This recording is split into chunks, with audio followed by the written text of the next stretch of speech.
Okay. What? So we're going to record a video that you guys might not ever see because there's not really a whole lot getting done. Oh, you're right. Fuck. What? I want to use my phone. Otherwise, we're gonna have to download it onto my computer anyways. Yeah. That works too. I'm good either way. It don't matter. It gives me an excuse to hang out longer. Fair enough. I just can't stand this fucker. So we're honestly, it's a Sunday that we were both kind of just bored and wanted to get something done. Although the something done was really close to just being video games all day. It's 5 o'clock and we spent most of the day playing video games, so. Yeah, and I probably won't be here very long, and then we're gonna go home and play more video games. But Jeremy's working on a couple of things here. I don't know if you guys remember from a previous video with his lower, or his engine mount here was making contact with the bottom of his fancy little manifold over here. And so he just notched some of that out. How's that fitting now? Huh? Might have to show from the other side. So right there, he notched some stuff out there to make some room for the tubes. So now his exhaust manifold will actually make a seal instead of being like a ½ inch off on the lower side. And then what else are you doing today? Or do you have any idea what you're doing today? I might use you while you're here to put in the rear head drain. I think might as well, since the intake manifold or the exhaust manifold is mounted where it needs to be. I might as well run my oil lines, or make my oil lines for my turbo drain and for the rear head drain, because they're both going into there. Basically, I'm just kind of putting timing and stuff back together because I hadn't done that yet. But for general stuff, I kind of just wanted to mock some stuff up. So that's the turbo that's not going on it very much. That's the turbo for when I feel like this block doesn't have a purpose anymore. But my manifold's on there. I don't have any gaskets or anything in place. Everything's just kind of finger tight to mock up.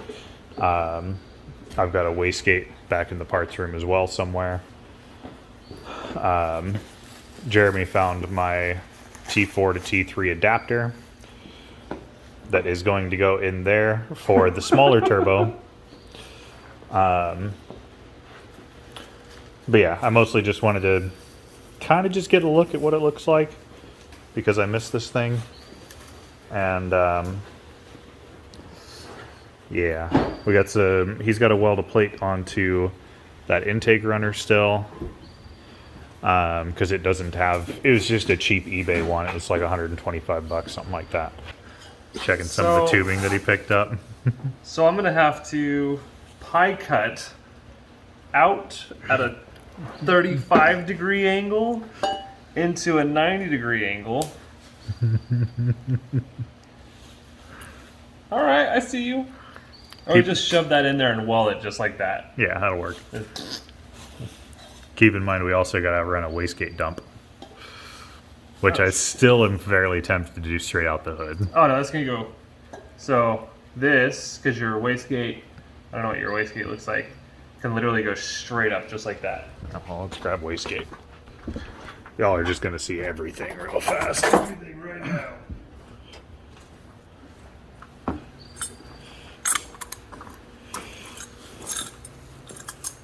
So, I think it's gonna have to go that way. And that sits low. I'm not buying another one of these. You have to buy the next one. Yeah, no, I'll buy another one. That sits real low. So we'll angle it so it goes straight up, and then straight out the hood, just like that. Yeah. But then with a teardrop. Actually, that'll work, yeah, because sorry, I'm going to use you guys with, I'm going to use the camera hand to explain this. But yeah, with the little curve here, this is going to come right up past it. So just like that. Okay, that's not that bad. Nope. Or we can just tie it in with your downpipe. Yeah. And obviously, for any of you that know, I have not clocked the inside of the turbo here yet at all. What are you talking about? You're going to go with your oil drain pointing directly out the side of it. Yeah. that will be all adjusted. I just kind of set this on here for purposes. Yeah, but no, either way, I was just kind of planning on getting, or trying to get my timing put back together, get a few things thrown back together. I still need, going with a, if I remember right, it's a 7M GTE cam position sensor. Go right in here, and then that can feed signal to my coil packs and my igniter. Still need some oil fittings, so I've got my drain. I've got to get a fitting for this guy, yank that all out, and put an actual oil drain fitting in there, and then that'll be super easy because that's just gonna, well, you know, when it's placed in here correctly, just assume that's pointing more or less further down, and this isn't going to be as far here, but it's going to come right down and under here into this guy. Anyway, back to things I still need. Position sensor, slightly smaller throttle body, couple of things on there. We're going to weld he is going to weld a plate on in here somewhere for vacuum purposes. Yeah, there's some things that still need to happen, and then a whole bunch of wiring into the beast. So we'll see how all that's gonna go. Just direct drop, swap her in. God, that is heavy. That's like, that hurts my fingers. Yeah. All right. So I don't know. Had you gone over the saw, or do you care if we Oh, I haven't told about the saw. But, okay, so this thing's really fucking dope. I got the idea for this from Taylor Ray, which if you watch us, you probably watch Taylor Ray, Adam LZ, Cletus McFarlane, all that shit. Anyways, this is a swag off-road bandsaw conversion table. So this way you can take your handheld bandsaw and turn it into a bandsaw table. Now, the reason why I bought that is because when you're welding aluminum, you need very tight tolerances. So now that we have this, instead of trying to use a fucking cutoff wheel or a hacksaw, we're getting very good, oh god, I can't line this up. Very good tolerances, easy to weld tolerances. Mm-hmm. This will make it 5 times easier to weld and make everything look actually professional. So this is going to be probably going to make some pie cuts, shit like that. This will allow me to adjust my angles, and it'll be cool. That's about all I got for that. Yeah. And it's got a little button down here, so you can... Yeah. And then angle finder, and literally it's one bolt and an adjustment screw. That's it. Yeah. Super dope. The whole thing itself is actually a handheld. There's a handle back there, and then the saw or the table itself came completely separate. It bolts right there. Yeah. So no, this is super fucking cool. Gonna make his life a whole lot easier because let's face it, he's gonna be our welder.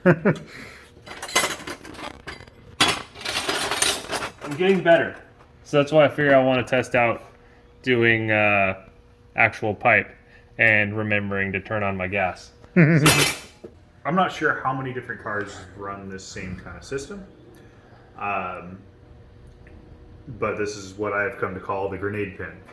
While doing your timing, Ow. bless you.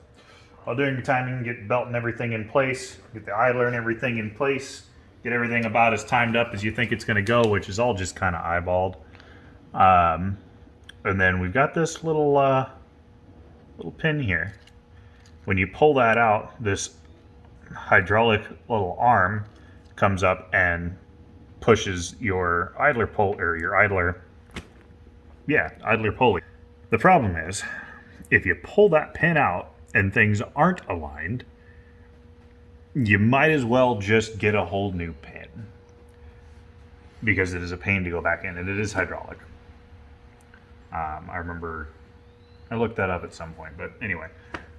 But you can compress it with a vise if you are dedicated enough. Yeah. So I'm at this point of, I'm pretty sure everything is lined up.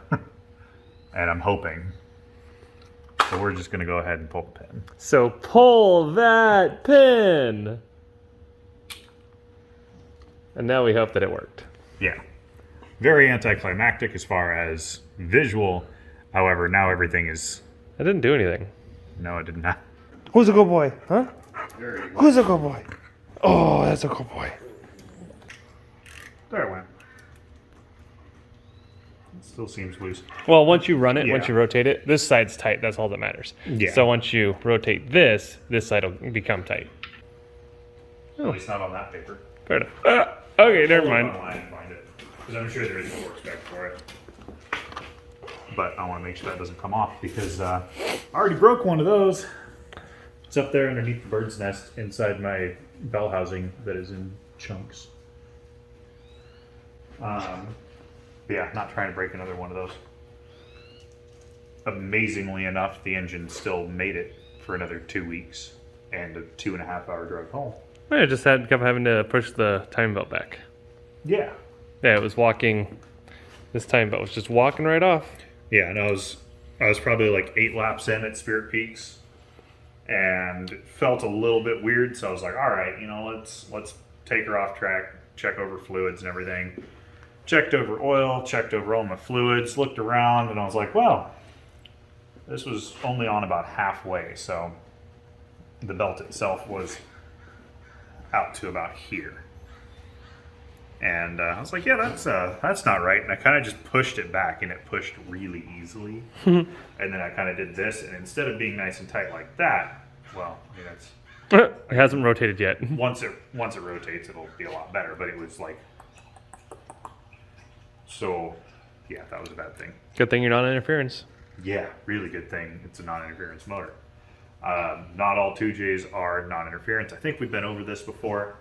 I believe it's the VVTIs that are interference, non-VVTIs, non-interference.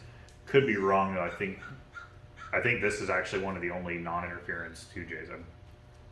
I want to say somebody told me that the GTEs were interference, but I'm not positive. Don't quote me on that. Always look up if your engine is an interference or not before you do anything that might have an effect. This is not legal advice. Do your own research.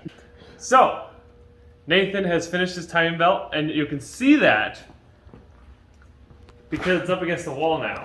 Yeah, So we already kind therefore, of put it away. No touchy. Nate found a couple issues with his engine. There we go. Okay. So something I didn't think would fit at all was that 90 mil throttle body that I don't want anyway. But it does fit with 2 of the 4 bolts. So I think I might still be trying to find a throttle body. Probably going to. I really don't want a 90 mil on there. But I got to find something to go with this eBay forward-facing intake manifold. Also, the coil pack brackets, or coil packs with brackets that I got, they should do the trick just fine. I'll be testing those at some point.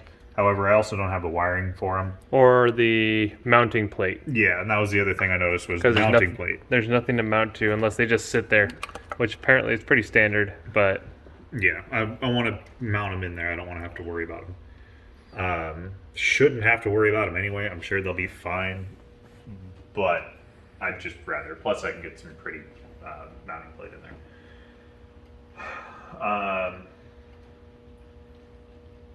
The T4 to T3 adapter plate, wherever I put, it's still on the other turbo.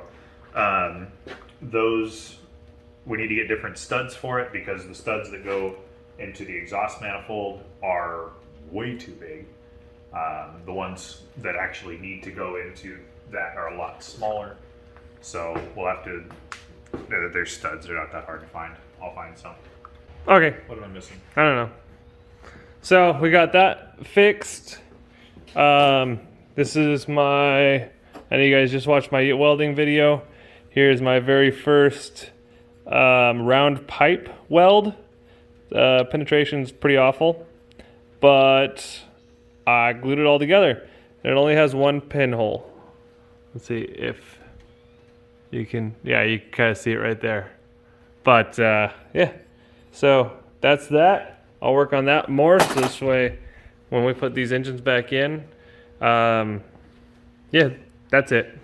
Yeah, no, that is pretty much it. Today was not, there wasn't a whole lot happening. I was just buttoning it up, crossing T's, dotting I's. Yeah, I wanted to get that at least mostly back together so it kind of looked like an engine again, just to make myself feel better. Yeah.